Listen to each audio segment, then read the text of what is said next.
So we'll go ahead and get started today. And so I will be turning it over now to Mr. Larry Horowitz, who will kind of take over and introduce our great panel that we have to discuss the tri-state area and really kind of get into some strategies on the expansion opportunities and what those markets look like as they're beginning to open up now. Larry, take it away. Thank you, Matt. Good afternoon, everyone. We have people actually from all over the world on the call today, and there's certainly great excitement about what's happening in the tri-state area. I am the co-chair of the Cannabis Chamber of Commerce Tri-State Chapter. We're just getting started. Once we're done today, we'll be forwarding to everyone an email that kind of provides additional information about the chamber and also allows you to sign up as a member. Just as a way of background, the focus of the chamber has never been government outreach or education or anything like that. We are all integrally involved in the industry, either as operators or as advisors. And the purpose of the chamber is to provide a resource for the entire industry. We are doing that now on a nationwide basis.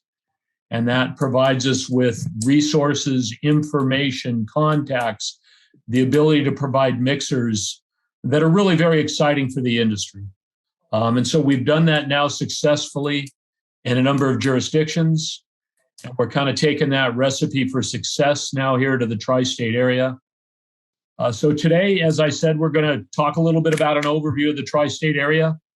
And as probably everybody knows, when you're considering kind of launching into the industry, there are three critical features you just need to consider. One is the location, one is the taxes, and one is the legal and regulatory environment. And what's interesting about this industry is all of those things change. And in many locations, they change from street to street, from city to city, from jurisdiction to jurisdiction. And what that means is that we create in the cannabis industry a very artificial market. And we're going to define today, and we're going to talk a little bit about the parameters of that market. So our three panelists today are Eric Rubio, who's the CEO of CREC, which is a nationwide leading brokerage firm. And he's going to be using some of the technology they have to kind of provide an overview of what it looks like in the tri-state area. And then we have Mike Gorell, who heads up the national accounting firm Armanino's cannabis practice. And he happens to hang out in New Jersey from time to time. And then we have Michael Schwam, who's a partner with the Duane Morris firm in Manhattan, also very active in the cannabis industry. So Eric, please take it away and look forward to hearing from everyone. Hey, good afternoon, everybody. Appreciate the time and everybody jumping on. As Larry said, I'm Eric Rubio, CEO and co-founder of Cannabis Real Estate Consultants, also known as Cannabis Research Corporation. So we're a location intelligence company. We leverage our analysis to support our clients with brokerage, consultant, identifying and creating licensed and unlicensed opportunity across the country. Today, we're focused on our analysis that we've done in the tri-state area, which include Connecticut, New Jersey, New York. The three states are very different in how they structured their process. So we'll just dive into it, spend a little time on this, kind of give a high overview of what is occurring there. So right now, I think everybody's able to see my screen here in Connecticut. Is that correct, guys? Can you guys see that? Right, yep. Mike? Yep. Okay. Yeah. Yes. So here we have the state of Connecticut. And what's really what we're looking at here is the jurisdictions throughout the state. In the legend here, you'll see the greens are approved jurisdictions are online. Yellow is the ones that are pending, and then light gray, dark medium gray is moratoriums, light gray silent, and then we have the banned ones. And I'll kind of explain kind of what we've been seeing, the difference between these states here in my little spiel here. But the state of Connecticut, they've never really provided an opt-in or opt-out a deadline for jurisdictions to come up with a cannabis ordinance or not. We believe in the result of that, this is what we're seeing now. We have about 10% of the jurisdictions allow some type of cannabis. In our research, we have about 4 jurisdictions that we're keeping a good eye on or that are pending of creating some type of ordinance.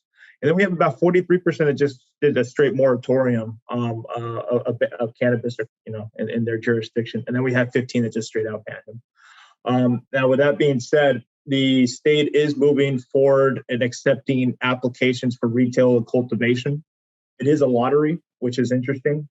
And the way they set up their lottery is that they're going to do a 1-to-1 ratio where they're providing a social equity candidate license, and then they're giving one as a general applicant. And they do have caps across the state. So with retailers, they're giving a total of 12. So you have 6 social equity to 6 general. Micro cultivators is a total of 4, so it's 2 and 2. Delivery services, 5 and 5. Hybrid retailers, we have 2 and 2. Food and beverage, we have 5 and 5. Product packagers, 3 and 3. Product manufacturers, 3 and 3. And transporters, 2 and 2. So they this has been interesting to watch because we believe because of the lottery system, the way they process this, there hasn't been too many applicants. I think there's a little over 100 plus that actually have applied in this lottery.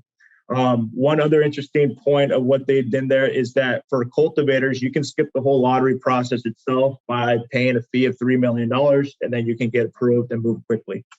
So that's kind of what we're seeing in Connecticut. Now I'll move on to another state, but I think it's interesting to see, because of these different structures, to see the different outcomes of how these jurisdictions are actually playing in this space. So the next state we have here is the New Jersey. As you can see here right off the bat, we have more jurisdictions that are allowing cannabis compared to Connecticut. We have about 26% of them are online in somewhat one way or another. 18% of these guys allow retail. 25% of them are for non-retail, so any other uses such as manufacturing, cultivation, so forth. And then we have 74% of them just straight out ban cannabis at the time. So little improvement from what we had in Connecticut. They are moving a little bit quicker, and I think this is the state that's probably more online right now. There are no caps for any of the licenses except for cultivation, provided about 37 of those as the cap. They did do a deadline to opt in or opt out of cannabis. The deadline was back in August 21st. And I think because of that deadline, and then we're actually starting to see a lot of these jurisdictions that, they start making decisions if they're going to move forward or not. So that this is the results of what we're seeing there.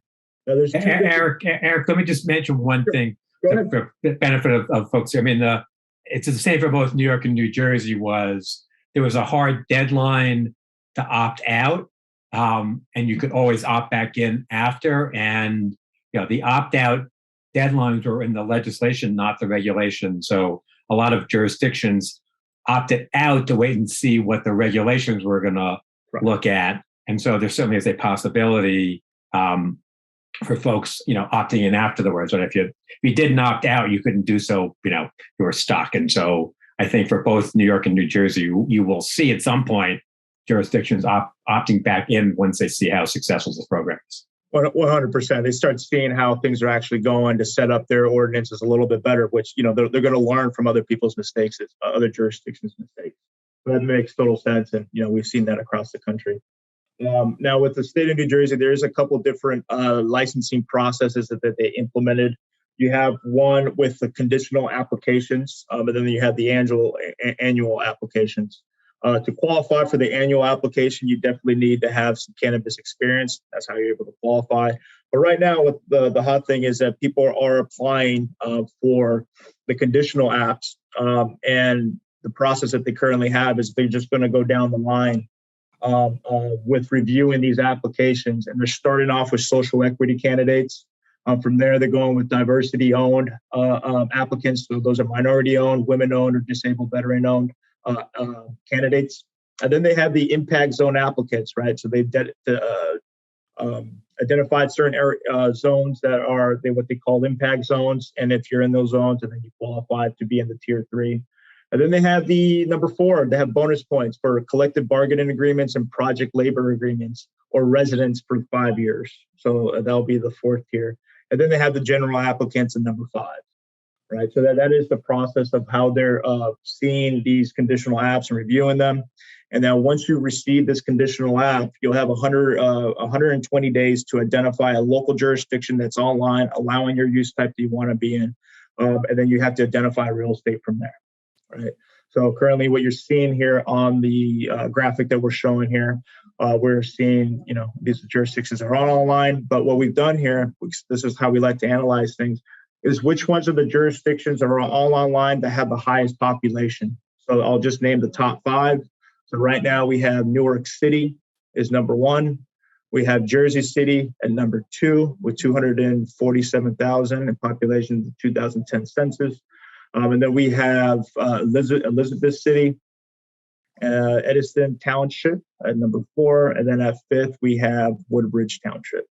So those are probably the top 5 hottest jurisdictions with most populations that allow some type of cannabis ordinance there. To move on here, we have the state of New York. Now, this one has been very interesting to see. They did have a deadline. As Mike was saying, we had a deadline at the end of December, end of the year, to opt in. And they only allowed them to opt out of only retail or consumption lounges. All other uses are mandatory. They have to have it. And I think because of that, we're able to create, they have to create an ordinance of some sort to allow their cultivation and other non-retail verticals. Most of them they actually started opting into the retail as well, right? We see towns, they have about 64% have opted in, villages about 71%. Consumption lounges, surprisingly enough, they're pretty high. 58% of them are allowing it, 68% of the villages are allowing it as well. And then on the opt-outs, we have 42% of the towns or cities have opted out, or 32 of the villages. So that is very different, as you've seen from the other two states. There's a lot more activity happening here. Now, it's still very early on. They're predicting by the end of this year, they'll start kind of opening up the application periods for other than cultivation, which I'll just touch on in a second here, or early 2023. That's kind of the expected date. We'll see. Things kind of always go further out there, but that's kind of what we're seeing there. They are accepting applications for cultivation, but they're giving it's only for the ones that actually have hemp licenses throughout the state. So they're giving them priority. So that's nice to see. Now they're talking about opening up for about 100 or 200 licenses, but they're primarily going to be around social equity. Right? That's what we're going to be seeing. Well, even beyond social equity, you have to have been just as impacted, meaning you or a member of your family actually has a conviction on the record for that first 100 or 2 conditional, retail. That's right. And I think they even they're included these organizations are nonprofit that do support social equity and all that, and they're going to get priority as well. So that's nice to see. That's something different that we haven't really seen in many other states. We had that. Okay. Then what's interesting is there's really not talking much about caps yet, but it's going to be more around the local jurisdictions, but they are going to be limiting the amount of licenses one individual is able to receive. Right now they're saying about one, you're only allowed to have one cultivation license across the state, right? If you own one of those cultivation licenses, and then you can't qualify for the retail licenses unless it's more of a micro business, which then they start capping your canopy and everything else from there.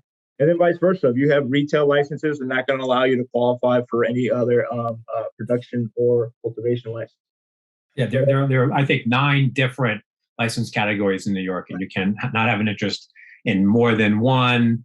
If it's delivery, there's a cap on number of employees. If it's retail, you can't have more than 3 locations.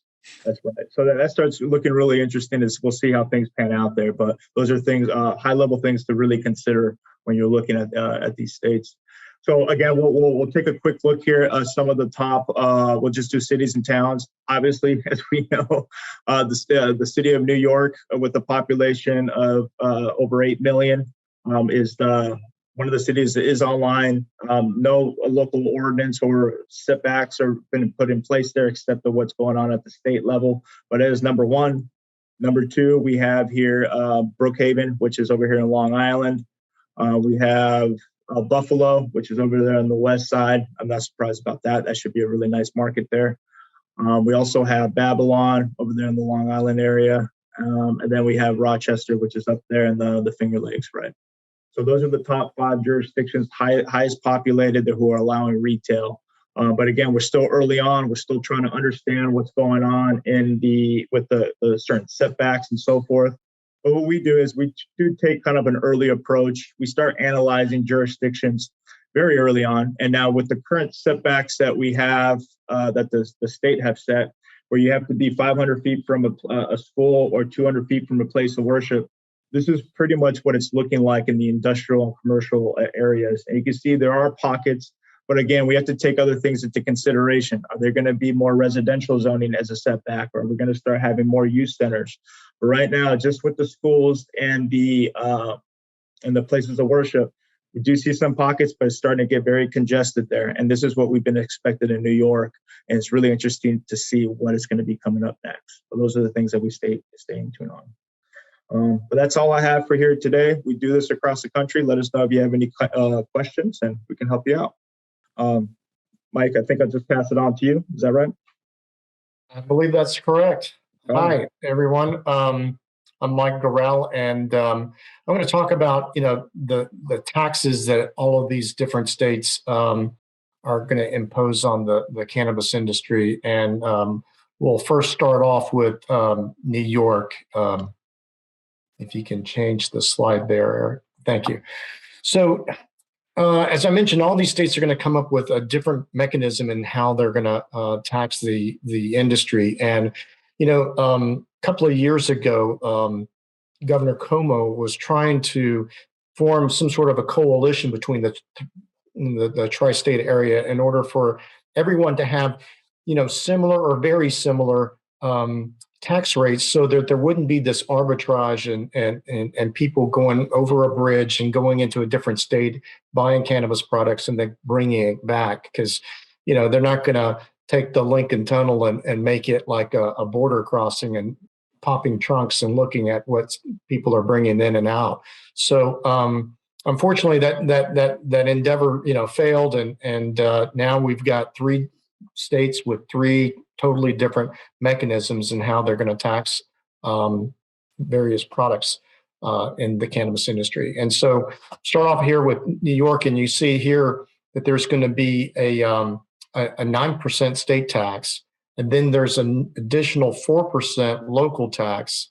And then on top of that, you see, based on whether it's an edible, a concentrate, or flower, there's additional taxes that are going to be measured by the THC content.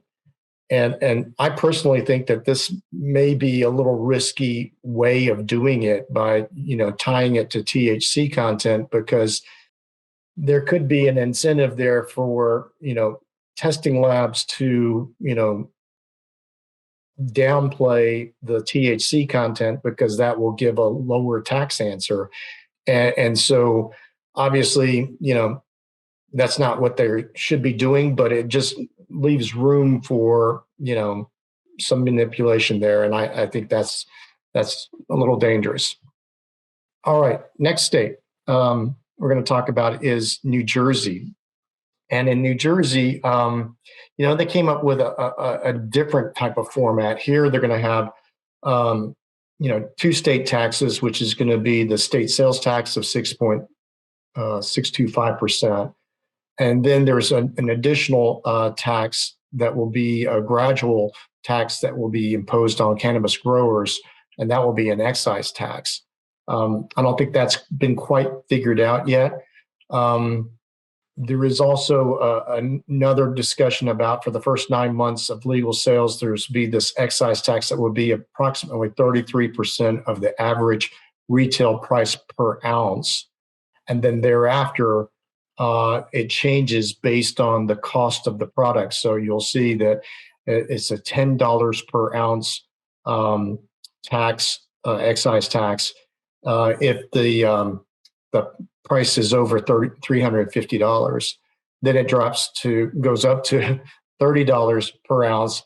If retail price is between $250 and $350, $40 between $200 and $250, and then $60 if the average retail price is below $200. So very interesting how they came up with this tiered approach that increases the tax per ounce as the retail price goes down.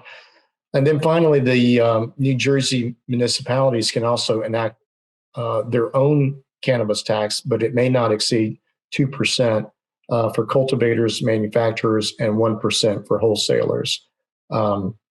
The tax percentage is based on the receipts for each sale and must be paid directly to the municipality. So there's going to be a lot of compliance that's going to be required in both New York and in New Jersey in order to, give the state its portion, the excise tax that they're looking to impose, and then the local taxes, which looks like there'll be separate filings there as well.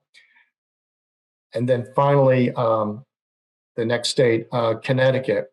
Connecticut's still, trying to sort out exactly what their tax structure is going to be, but based on the information we have now, it looks like they're going to have the 6.35% sales tax. There'll be an additional 3% sales tax dedicated to the local city or town, and then a third tax that's going to be based on THC content. And what they're expecting that to be is about 10 to 15% of the sales price. So that when you add all these taxes together, Connecticut's shooting for approximately a 20% tax on the retail price of cannabis. And if this holds true, then I think Connecticut will end up having the lowest tax rate amongst the tri-state area. So obviously, this creates an arbitrage between the different states. And, I just think that, we're going to end up having interstate commerce here in this tri-state area, regardless of any federal regulations or anything, because, it's just too easy to go over a bridge and buy products and then bring that product back over the bridge again. So something to be watching out for. And Michael, I believe it's now. I'm going to me. It's on to you. Thank you, Mike. Hi, everybody. Michael Schwam. As Larry had mentioned, I'm a partner in the New York office of Dwayne Morris, where I lead our New York cannabis practice and one of the leaders of our national practice.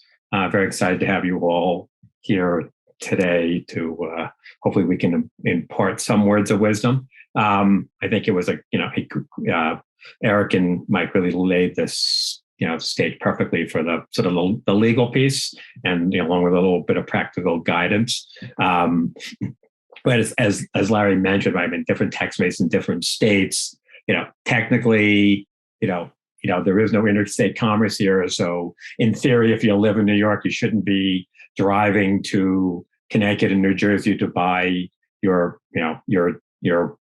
cannabis. I will tell you, having spoken to a bunch of folks up in Massachusetts who have dispensaries in the Berkshires, well over half of their sales are to folks who either are tourists or have second homes there. And so it's pretty clear that we do have product flowing across the market, the state boundaries. How and what will happen once the entire tri-state region goes online.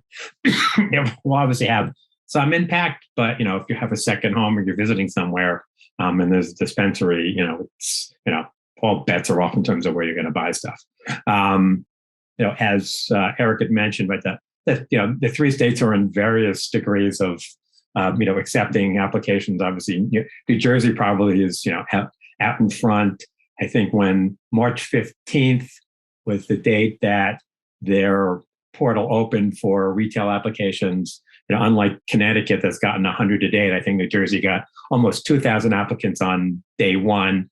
I know we heard, very limited in Connecticut. New York, we don't even have an application yet, right? They have adopted, the conditional cultivation for the, very limited number of hemp farmers. They have said they will have regulations out soon for the conditional, retailer for the first 1 or 200. But we don't even have full regulations for the market. I think the expectation is in New York that you won't have retail sales for the adult use market until 2023. The one possible exception is, we do have 9, quote, registered organizations in New York, which are, those medical providers. They all have, I think, 6 retail locations. They will be able to co-locate adult use in 3 out of the 6. So it'll be interesting to see whether or not they will let those 9, vertically integrated entities start selling to the general public before everybody else to further give them a competitive advantage as this market opens. I think in all 3 markets, as Eric notably righted, the biggest hurdle here may be real estate and finding first off a landlord willing to have a cannabis business as a tenant, and then finding a jurisdiction location that's properly zoned and more than the requisite distance from places of worship or schools. And cities, towns, municipalities are liable to adopt something akin to we don't want more than 6 or 7 or 8 or 3 or 1 dispensary in our jurisdiction. So the land grab has started, and while you technically aren't required to have a lease in hand in order to submit an application in New Jersey and likely in New York as well, it's never too early to start having conversations with landlords. The other thing we encourage everybody to do is identify the jurisdiction, the local jurisdiction, that where you want to go that's permitting it, and start the dialogue with the politicians there.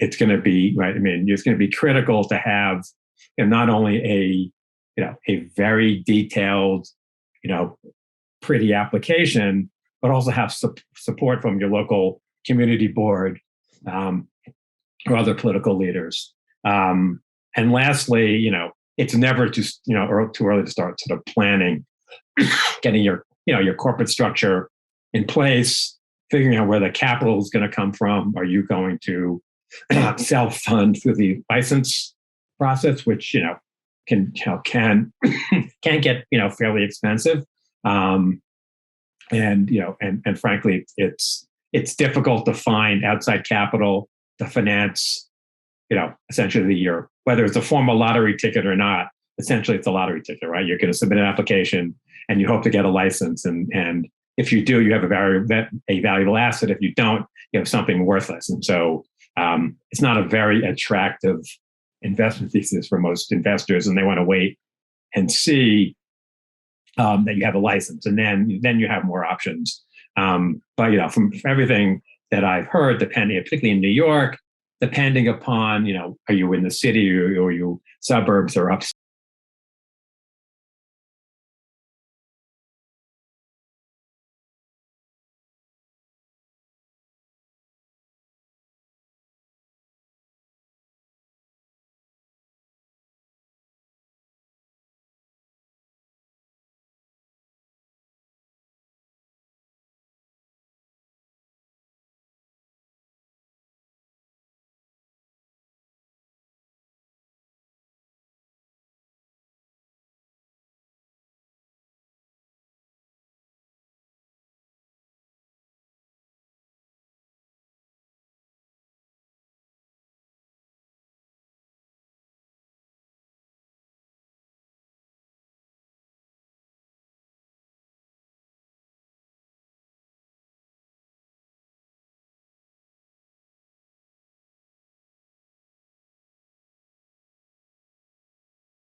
have, all sorts of bells and whistles, for these states to adjust how they're going to collect and, or their, retailer, how they're going to collect and disperse, 27 different kinds of taxes, because, otherwise it's going to be a nightmare unless it's software driven. Okay. Next question. Are landlords in the various locations receptive to the cannabis industry, or what's been the general response of landlords to the industry approaching them? I mean, I can hop in here because we're doing a lot of this kind of work. I mean, I think there are two completely, maybe two, maybe three different categories. You have, some of the larger landlords that given their structure, are federally regulated. They might be REITs or other, types of listed entities. They are dead set against it. They occasionally wind up with a cannabis tenant. We have a large public REIT who would never directly lease to a cannabis entity, but they wind up with one because of their structure, and they default, and somebody defaults, a cannabis entity comes in, they don't, they acquire a portfolio. They're not particularly happy about it.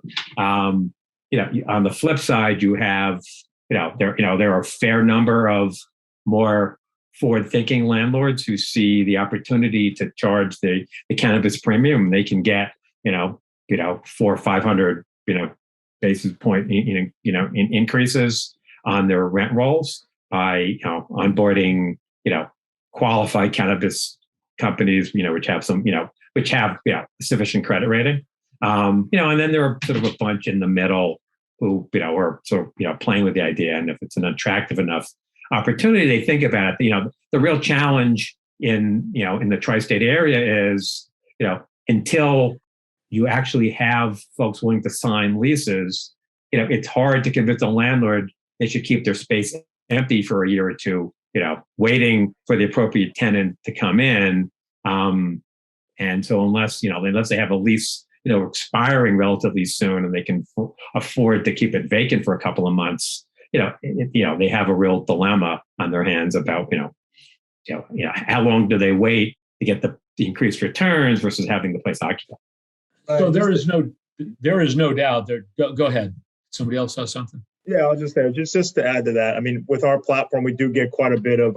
Recently, we've been getting a lot of New Jersey, New York, and Connecticut landowners property owners that are submitting their opportunities. But the majority of them, they're unaware that their jurisdiction itself is not online, right? So we can't really do much with those properties at this time, unless we do more of a lobbying efforts to try to move things forward. So educating them on that, I think it's key. And those are a lot of the ones that are interested in this. But also, I'd like to add, just to add to Mike's point, is that, even if they have like a federal loan of some sort, those make it very difficult for some of these property owners that we do want to work with, that typically we have to pay for the remainder of the loan out so we can exit them from the property. So that is a hurdle that we have to go through. But typically, we do have operators that are willing to do that.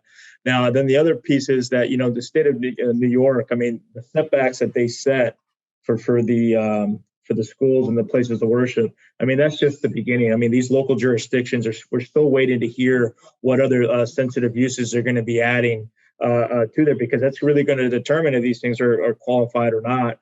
And especially in the city of New York, like how we were explaining earlier. So everybody's kind of waiting for those things. A lot of the operators we're dealing with are kind of hesitant to lock up these properties with any kind of earnest money or and so forth. But also, when are they going to open up? Right? They're talking about the end of the year, but we all know that's probably going to be a little longer than that. So until things move a little bit quicker, I think we're going to start learning more of what's going to be available out there. But it's all dependent on the local jurisdictions of what they're going to do with their local setbacks. Yeah, there is no doubt that a buy-side scenario as opposed to a leasing scenario is much more effective in the industry. And a lot of those issues that property owners have with the cannabis industry go away if you're buying real estate as opposed to leasing. Yeah. I mean, the one other thing to add, right, if you are a landlord looking to rent to a cannabis company is you better make sure your bank is comfortable that part of your rent roll is cannabis, because the last thing you want to have happen is get a letter saying we're closing your accounts effective immediately. Go find another bank, which we have heard way too often. And there are a number of banks out there that are very receptive to accepting cannabis rent receipts or other receipts in the industry. And so, if you're thinking about that, you may want to have a backup bank just in case. That's right. Okay, so next question is, do you anticipate enforcement actions will increase to combat the black market to further support the legal market? Yes. Well, yeah, my experience has been like in California, they've been really trying to push law enforcement to crack down on the illicit market. And unfortunately, now the rules have gotten to the point where it's just a slap on the wrist. So when they get caught, if they get caught, there's a fine or something that's paid, and then they move on and continue their operations. And this becomes just the cost of doing business. Unfortunately, there's just the illicit market is so big, and with these taxes, the way they're structured, are high enough where they're still going to thrive until we get to a point like alcohol where the tax rates come down, so much that none of us go around the corner and try to find alcohol that is cheaper than going to the local liquor store and buying moonshine or something. And we got to get to that same point here with cannabis, where the rates have to come down to a point where it just doesn't make sense for the illicit market to be in business. Yeah, I mean, two things are happening in New York of interest. One, sort of pre-legislation in New York, when they decriminalized the legacy market, folks were saying, listen, we're making so much money that, as Mike Gorell said, if we get fined, fine. But in the interim, we're going to sell till they shut us down, and then we'll wait, a week and pop up somewhere else. I would say, an interesting development in New York, though, is right. If you're in the legacy market and looking to move to the legal market, Chairman Wright has said, and there's this whole practice in New York of quote gifting, which is right. You buy a T-shirt for $500 and you get 6 ounces of weed as a gift. They firmly believe that is an illegal sale, and if you are part of that, post legislation, that is not going to bode well, for your application to move to the licensed market. And so, whether that will temper some of these folks, we will see. But because they're not guaranteed of getting a license, I'm not convinced that that practice will necessarily stop, even though they've threatening enforcement, because enforcement only works if that stick is bigger than the carrot of selling the stuff. And the thing is, just to add to this, I mean, the illicit market is going to be hard to take away, but I really like what the state of New York did there, where they made it mandatory for all these jurisdictions to allow some type of production ordinance of some sort. But then, they gave them the ability to opt in or out of retail. Based on what we just showed you, when we have, about 70 and 60% of these jurisdictions are opted in to allow some type of retail. That's light years ahead of what the state of California has been through, right? The problem in California right now, there's not enough retail outlets to sustain the product that's actually being produced in the state. And because of that, it's being, exported out of the state in the illicit market. So with that being said, with what New York is doing there, I think it's a step in the right direction. Of course, it's going to take time, but I think it's a good move. Okay. Next question is, what's the best approach on identifying a potential cannabis retail location? A broad question. Yeah, well, I mean, I think we touched on it a little bit earlier, but I think the key thing is to identify first if the jurisdiction's online or not. But the way let me back up there. Actually, with the states, the way they set it up is that they want to get the state approval first before you go ahead and can qualify to go get your local to identify a piece of real estate. But once you get past that part, yeah, identifying a jurisdiction that's online.